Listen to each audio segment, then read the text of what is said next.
கந்தன் கைலாய நேயர்களுக்கு வணக்கம். கந்தனின் உனக்கான வாக்கு. என் பிள்ளையே, துன்பங்கள் குறைந்து மகிழ்ச்சியை பெருக்க நீ முதல் படியில் ஏறிவிட்டாய். இனி மகிழ்ச்சி பெருக ஆரம்பிக்கும். எதிர்காலத்தை எண்ணி தேவையற்ற பயத்தை உண்டாக்கும்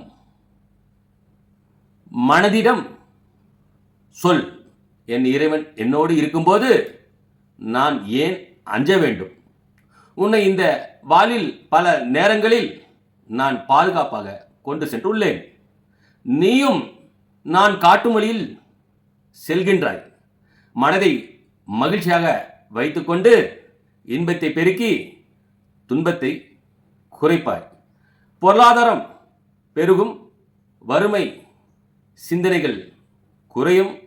உடலை மற்றும் பெருக விடாமல் ஆரோக்கியமாக வைத்துக்கொள்ள ஆரோக்கிய பயிற்சி நீ தினமும் செய்ய வேண்டியது இந்த காலகட்டத்தில் அவசியம்.